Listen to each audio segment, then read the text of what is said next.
في سؤال بيدور في دماغي من زمان، فين الفن اللي كان بيوجعنا علشان نصحى؟ فين الفن اللي فيه رسالة؟ فين الفن اللي فيه هدف؟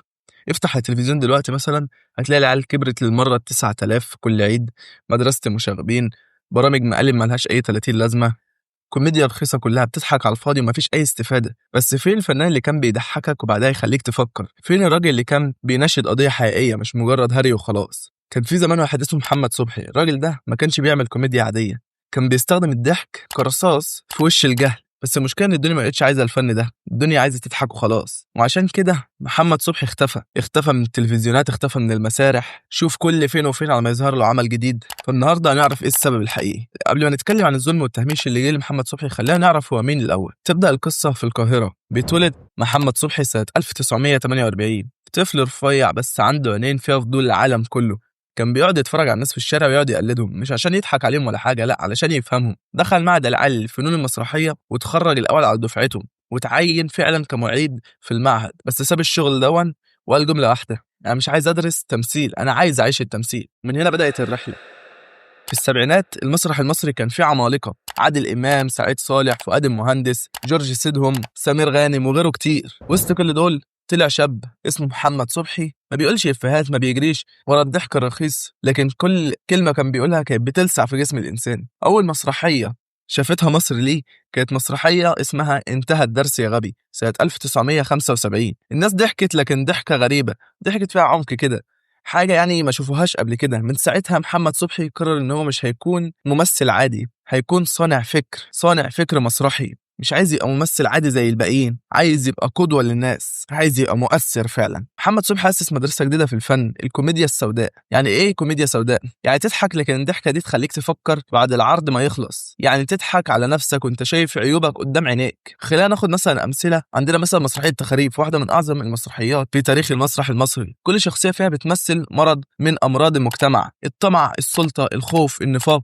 تضحك على الشخصيات دي، لكن في لحظة معينة تكتشف انك ممكن تبقى واحد منهم. كل واحد شاف نفسه في المسرحية دي وقال ده أنا، أو ساعات ممكن أبقى كده. وساعتها فهمنا تخاريف مش في الناس بس، ده التخاريف فينا احنا كمان. مسرحية كان هدفها تقول احنا بنخلق تخاريف وبنعيش فيها، بنخلق مجتمع بايظ وبنقول ان هو صح، بنخلق حاجات غلط وبنقتنع ان هي صح. تاني مسرحية وجهة نظر، العمل اللي خلاه يدخل التاريخ من أوسع أبوابه. مجموعة من المكفوفين في دار رعاية، في الأول بتضحك على تصرفاتهم، لكن فجأة تحس ان هم شايفين الحقيقة أكتر من الناس اللي بره. المشهد الأخير لما الكفيف يقول احنا اللي شايفين يا أستاذ، بس محدش مصدق، المسرح كله سكت. لحظتها الجمهور فهم ان العمل حقيقي مش في العين، العمل حقيقي في القلب، في العقل، في الناس اللي شايفينها في الشارع، اللي شايفين ان الغلط صح وان اللي صح غلط، وان الشخص اللي ماشي تمام هو ده اللي بقى منبوذ في المجتمع دلوقتي. ودي حقيقة فعلا دلوقتي بنشوف كده في الشوارع وفي المناطق اللي احنا عايشين فيها. تلاقي مثلا واحد مجرم ولا حاجة، ولا بيبيع مخدرات، ومثلا يتقبض عليه، تلاقيه نزل له اخويا الجدع.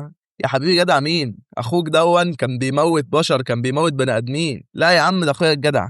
المهم، تالت مسرحية عندنا هي مسرحية الهمجي. المسرحية بتتكلم عن مدرس ما بيرضاش يدي دروس خصوصية، وبيفضل عنده ضمير لحد الآخر، لحد ما بيبدأ يلاقي واحد صاحبه في الشارع بالصدفة، ويبدأ يتعرف عليه، وبيعرف ان هو بقى غني جدا. بنعرف ان صاحبه ده ما كملش تعليمه وان هو كان فاشل اصلا. وهنا ده بيرمي اسقاط على ان التعليم دلوقتي ما بقاش ليه لازمة. الشخص اللي معاه شهادة ومتعلم مش لاقي ياكل، والشخص اللي بقى صايع وضايع ملوش اي 30 لازمه في الحياه بقى هو دون اللي معاه فلوس ومعاه سلطه. بعدها بنشوفه يبدا يتعرف على صاحبه دون، وبيبدا يعمل كل حاجه غلط، خطايا 7 حرفيا. ده كمان كان متمثل في المسرحيه، يعني كان جايب لك كده شياطين وملائكه، وهم كل شويه واحد يخش منهم يقنعه بحاجه لحد ما ينفذها، لحد ما في الاخر بيقنعوه ان هو يمسح مخه خالص ويركبوا له روبوت. وفعلا انا ساعتها ما كنتش فاهم الحته دي، لكن دلوقتي فهمتها. الروبوتات اللي بقت تسيطر علينا، التليفونات، الشاشات اللي بقت تسيطر علينا، كل دي حاجات بتخلينا نمسح مخنا. وفي الاخر لما بيكسر الروبوت اللي متعلق في دماغه بيفقد الذاكره ومش عارف يعني، بس بيحصل له زي انتكاسه كده، وبينسى كل اللي اتعلمه ويرجع تاني زي الانسان البدائي خالص. والصراحه المشهد ده من اعظم المشاهد اللي انا شفتها في المسرح، يعني مشهد جامد جدا.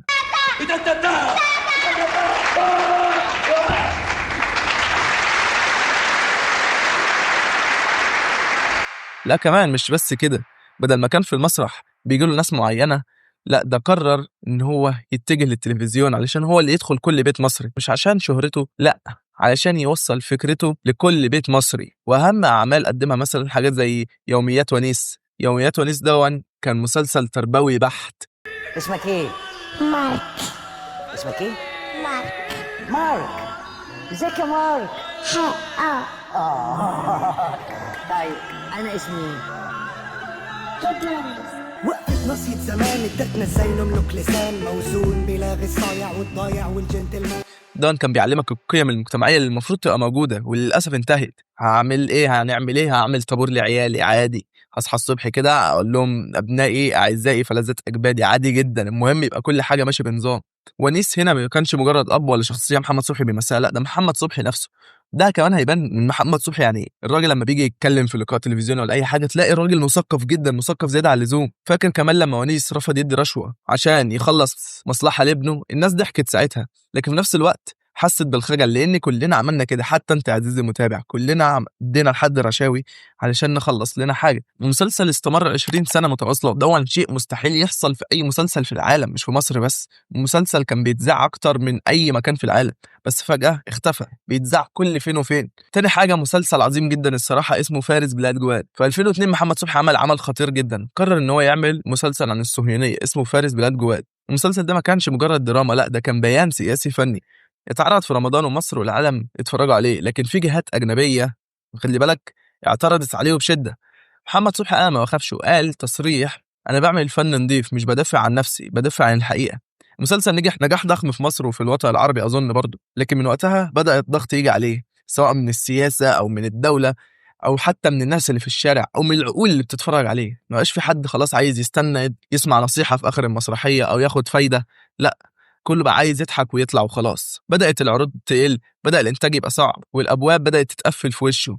بس ليه؟ لأن ببساطة ما كانش بيقدم اللي مطلوب، كان بيقدم اللي هو عايزه، كان بيقدم الرسالة، كان بيقدم الهدف. وهنا بدأت المأساة الحقيقية لمحمد صبحي. محمد صبحي اتعاقب على فنه الجميل، على الفن اللي خلانا نضحك، الفن اللي احنا كنا بنحبه. الراجل اللي كان بيملى المسارح اللي الناس كانت بتقف طوابير علشان بس تخش تشوف مسرحية دي أو تحضرها، لقى نفسه محاصر من كل اتجاه.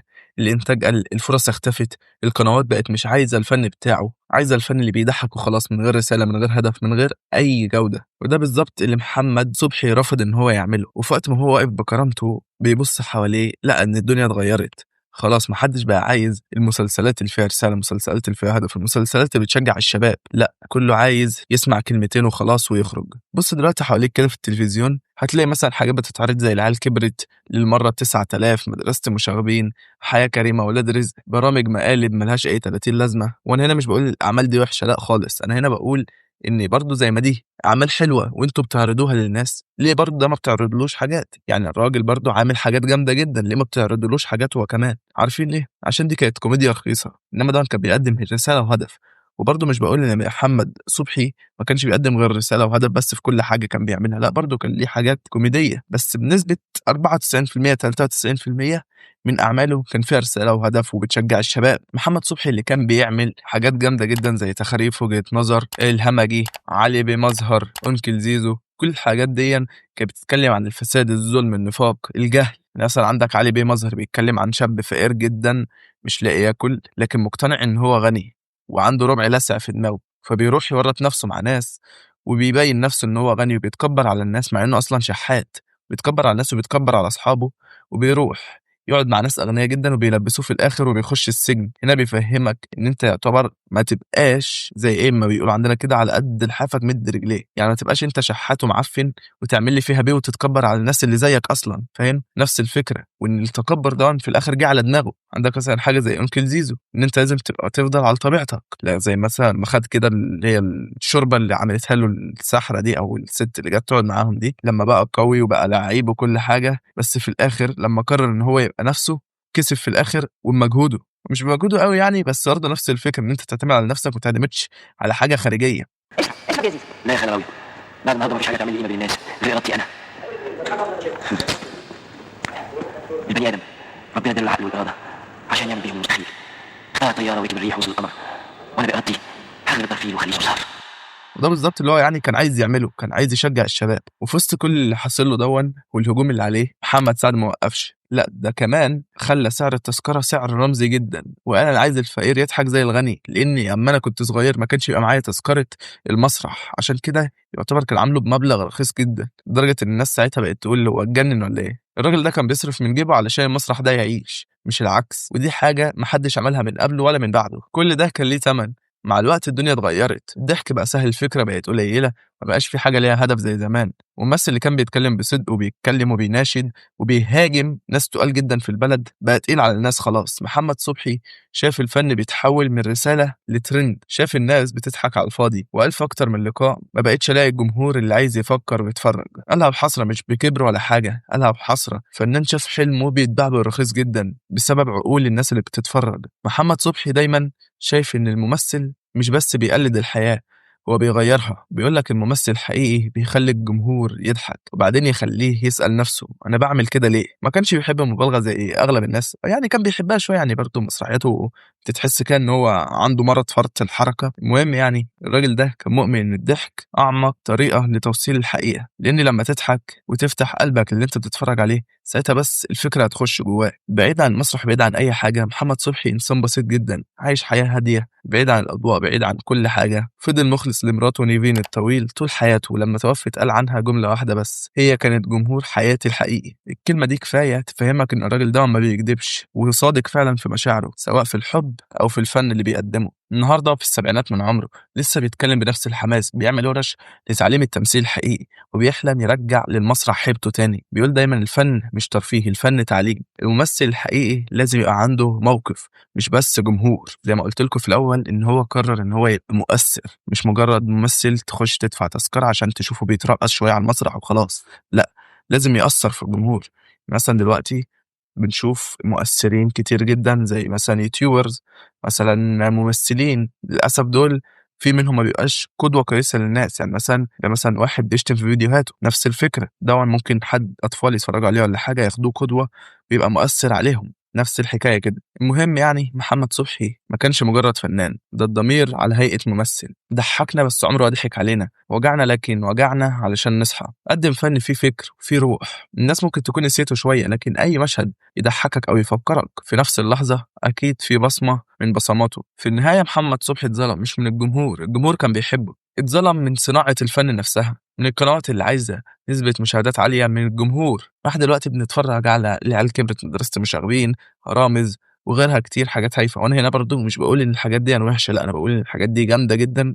بس برضو يعني ليه الراجل ده مش بيبلع حاجة؟ فاهمين؟ ليه الراجل اللي كان بيناشد قضية حقيقية مختفي؟ الراجل اللي كان بيهاجم مسؤولين وبيهاجم ناس تقيلة جدا في البلد مختفي؟ ليه راجل زي ما يظهرلوش أعمال كتير؟ ليه راجل كان بيقدم رسالة وفن وبيشجع الشباب وبيطور القيم المجتمعية بمسلسلاته أو مسرحياته وبيعلم الناس أخطائها يختفي فجأة من دون ما يكون ليه أي ذنب؟ هل علشان كان بيتكلم في السياسة، ولا علشان الجمهور، ولا علشان صناع الأفلام، ولا علشان إيه بالظبط؟ بس كده، ده كان فيديو النهاردة. تنساش تقول لنا رأيك في الكومنتات، تقول لنا فعلا هل محمد صبحي يستاهل اللي هو فيه وإيه أكتر عمل أنت بتحبه له يعني. بس كده، لو وصلت لهنا تنساش اللايك، سبسكرايب، وتفعل زر الجرس عشان يوصلك كل جديد. وبس كده، مع السلامة.